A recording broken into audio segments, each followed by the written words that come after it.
de 500.000 de infectados, de casos confirmados y además más de 21.000 muertes. Para profundizar sobre este tema y sobre lo que está sucediendo en Estados Unidos, estamos ahora en comunicación con Oscar Cingolani, que es médico argentino en la Universidad de Johns Hopkins y tiene la amabilidad de atendernos. Hola Oscar, ¿cómo estás? Te saludamos acá de Argentina, buena semana.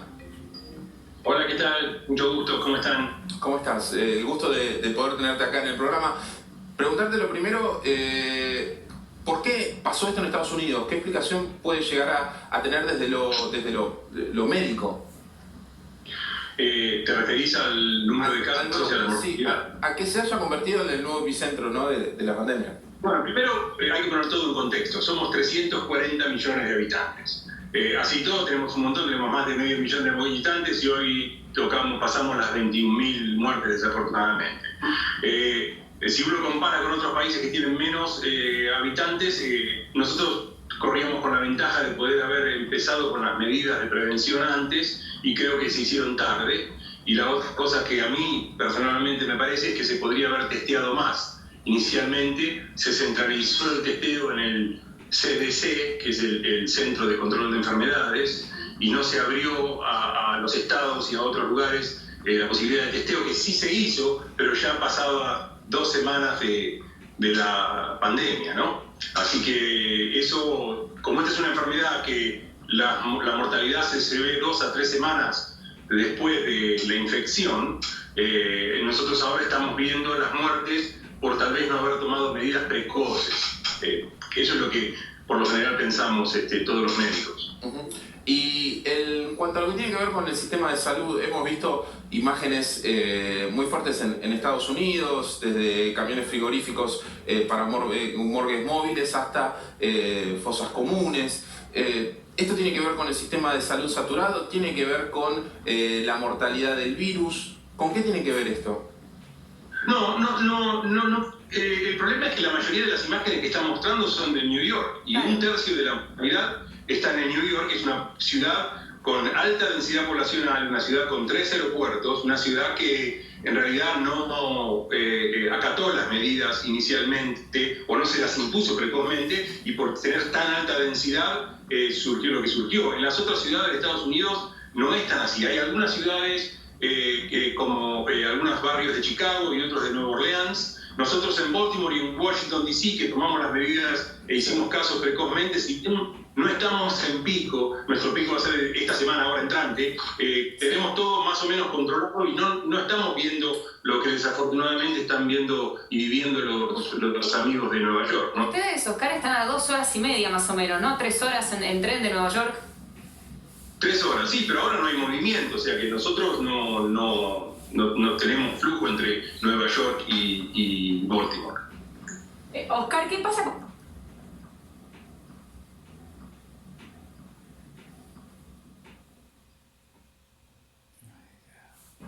las medidas que se han tomado, que no se han tomado en Nueva York? Porque hace pocos días hablábamos con una médica que vive en la ciudad de Nueva York que estaba totalmente indignada porque varios de sus compañeros estaban contagiados y estaban contagiando a otros justamente por ser asintomáticos.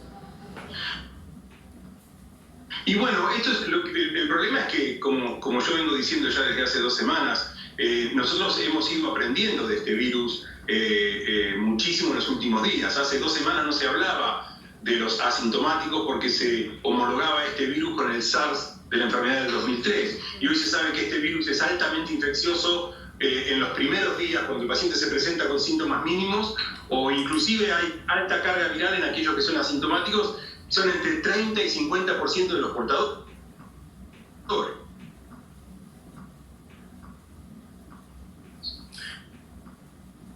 Pero ella hacía mucho hincapié, Oscar, en esto de que en las clínicas, en los hospitales no se estaban tomando las medidas necesarias. Y estamos hablando de una ciudad recontra importante como Nueva York. Mira, no tengo noticias directamente de Nueva York. Es lo mismo que escucharon ustedes, es lo que escucho yo. Los colegas, sí, están desbordados, hemos escuchado eso, y creo que el problema están viendo ahora, y han visto la semana pasada, las consecuencias de no haber tomado medidas 3 o 4 semanas antes. Acá nosotros hicimos y no estamos viendo eso. Acá, por ejemplo, cuando se habla de distintos insumos, digamos, nosotros tenemos, hay médicos que cuentan, por ejemplo, que hay falta de insumos, de barbijos, etcétera, etcétera, y dicen que esto pasa desde las autoridades argentinas en todo el mundo. En Nueva York, no sé si sucederá o no, pero en el resto de Estados Unidos, ¿se habla de esto dentro de la comunidad médica? ¿Se habla de esto, de que faltan insumos, de que hay mucha demanda de distintos elementos como barbijo y demás que están faltando? No he oído eso. Tal vez en Nueva York haya sido en un pico la semana pasada que no podían reciclar los barbijos, pero por lo general no tenemos falta de barbijos ni nada. Nosotros, por lo menos en el estado en donde estoy yo, en Washington DC y en el hospital en donde yo trabajo, no hay falta ni de barbijos ni máscaras, y no he escuchado así el caso de otros hospitales, pero sí he escuchado esas anécdotas de New York. ¿Los reciclan los barbijos? Son reciclados. Los barbijos normalmente se reciclan, la N una vez y se tira. Ahora no estamos haciendo eso. Inclusive la semana pasada hubo un...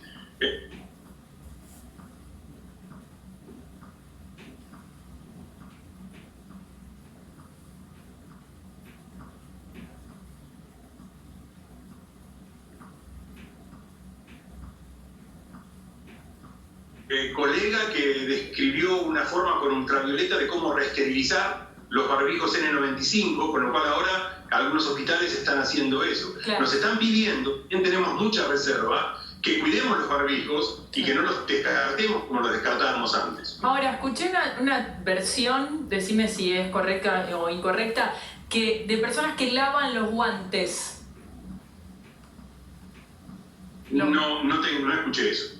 No, que yo sepa, no es correcto, o sea, hay que tirarlos. Sí, los guantes nosotros cuando los usamos los tiramos y esa es la recomendación. Pero vuelvo a repetir, es mejor lavar un guante que no tenerlo. Claro. Si uno se queda sin guantes, hay que considerar eso. Nosotros hasta ahora no tenemos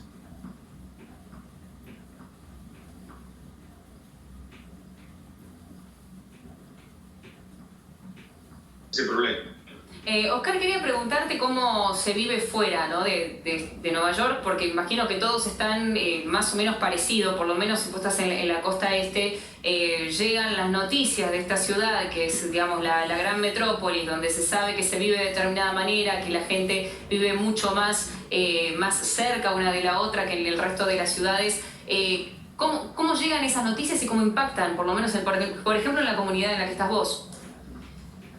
Bueno, nosotros cuando empezamos con las medidas de aislamiento social, como se suele hacer en este país, no se impone algo y se recomienda. Y mucha gente no las hizo, hasta hace 10 días cumplimiento del 50%, inclusive en mi comunidad, más 2 semanas. Y a partir de ver lo que ocurrió en Nueva York, ha hecho alertar a las otras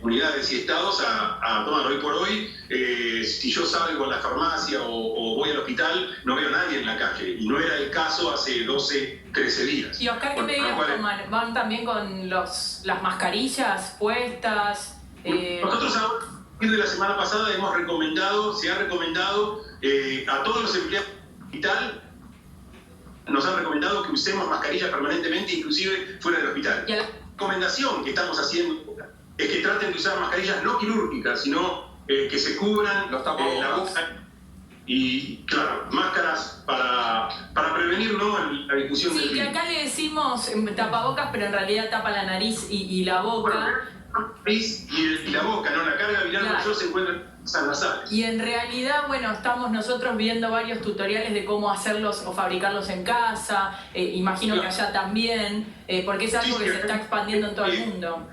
Mucha gente destinada a eso. En Argentina vi que hay un website de covid19.com.ar que están como haciendo alarde de eso, de fabricar máscaras y cubrecaras caseros. Todas esas iniciativas me parecen bárbaras. Y Oscar, acá lo que se está recomendando es que la gente no utilice guantes, viste que sobre todo por la contaminación cruzada. ¿Vos qué pensás al respecto? No, yo cuando hablaba de los guantes hablaba en el caso de los médicos que tenemos pacientes o hacemos procedimientos invasivos. Hay que lavarse las manos, esa es la mejor manera, y lavárselas con tiempo, 20 segundos, como todos ustedes saben, y las indicaciones que se están diciendo desde hace semanas. Esa es la mejor manera.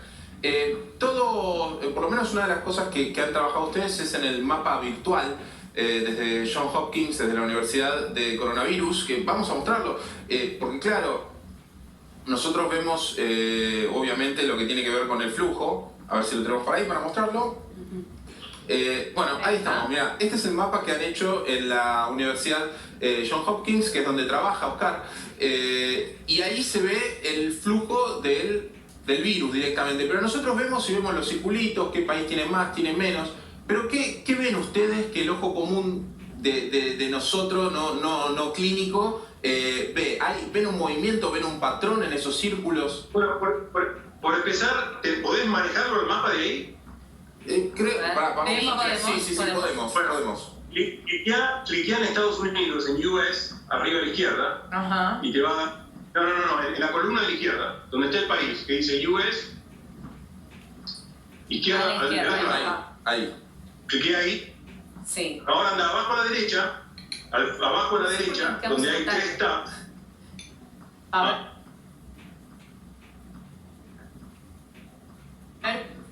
Ahí. Bancanos, Oscar, un segundito. Cualquier país, ¿no? Porque Ahí está la Estados Unidos es el que más... Sí. Bueno, pero anda a casos diarios. Bueno, fíjate, esa es la curva, que esa curva va a depender también de cuántos testeos se hagan. Y esos son los casos diarios. Eso te empieza a mostrar de que si vos estás haciendo cada día más casos, siguiendo lo que en realidad parece ser un crecimiento exponencial, en realidad esa curva se aplana, y eso es una cosa buena. Si la curva fuese exponencial, es decir que los casos por día son mayores. ¿Y cuánto control tienen ustedes? De vuelta a eso, porque es algo de lo cual hablamos muchas veces y nunca se termina de entender bien. De vuelta a explicarnos eso para que lo entendamos todos. Vos tenés, te doy un ejemplo gráfico. Acá estamos en primavera, hace 10 días había 10 flores, hace 3 días había 1000, hoy hay 10.000. Yo le digo a mi hija menor que me traiga 10 flores por día. Ella me trae 10 flores por día.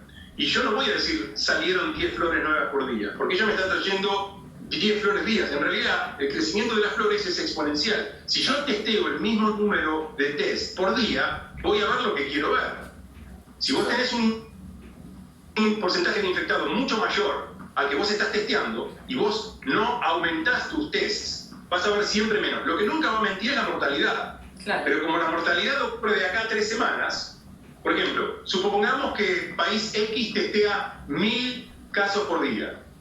Y entonces van a decir que nuestra curva es chata porque tenemos 1000 infectados por día. Bueno, sí. La mortalidad de acá a 3 semanas va a subir a más del 3, 4, 6, 10%. Y ahí van a decir, ¿qué pasa? ¿Somos muy malos tratando médicos? Oscar, hay un tema ahí con el tema de la mortalidad, porque generalmente ni bien arrancó el coronavirus y empezamos a conocer sobre esto, había una mortalidad del 2% aproximadamente, sí, ¿no? de los contagiados. Bueno, esto empezó a variar a medida que nos encontramos en distintos países. De hecho, nosotros, por ejemplo, tenemos una mortalidad muy alta, o la tasa de mortalidad es muy alta de acuerdo a los casos que tenemos confirmados. Entonces, ¿qué nos dice, digamos, esa tasa de mortalidad? ¿Podemos hablar de un 2% o tenemos que tomar la tasa de mortalidad para pensar en cuántos casos realmente tenemos? No, la tasa de mortalidad depende del denominador, y el denominador es el número total de infectados. Si vos testeas más, estoy seguro que van a detectar más infectados y la tasa de mortalidad, por ende, va a disminuir. Yo creo que ustedes están desfasados con nosotros una semana. Van a ver en una semana o en 10 días lo que nosotros vemos ahora. Y una tasa de mortalidad de 4% para ahora, para el estadio que está Argentina, me parece que es un poco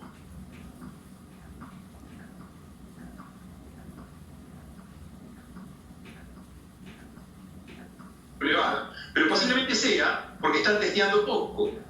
Claro, lo que suele pasar es eso. Yo te estaba por preguntar, y última pregunta, en Estados Unidos, ¿cómo están con estos test? Si son las cifras bastante similares a lo que está pasando en la realidad. Y nosotros tenemos, de nuevo, 340 millones de habitantes, estamos testeando 150.000 por día, pero si vos, recién justamente lo estás mirando, si vos mirás los test por 1000 habitantes. Islandia testea 100, Italia 16, Corea del Sur 10, nosotros 8. Claro. Uruguay 2.3 y Argentina, según cifra que tengo, 0.4. Entonces, eso te da...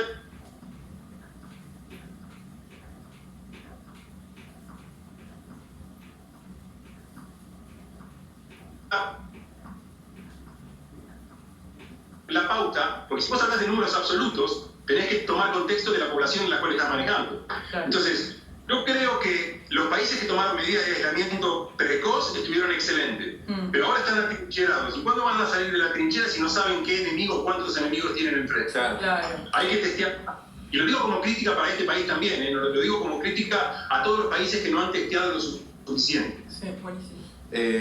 No, nos dejás pensando, la verdad, nos quedamos un poco callados porque, digamos, es la pregunta que nos hacíamos en la semana todos.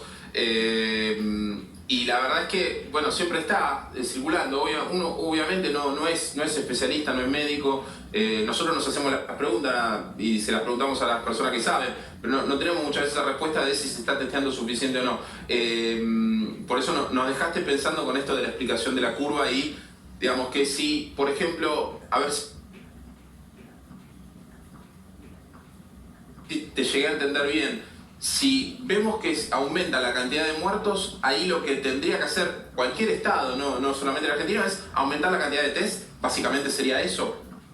Bueno, los muertos pueden morirse porque tenés una mortalidad elevada por otro factor. El factor Pero lo que voy es que porque sea, claro.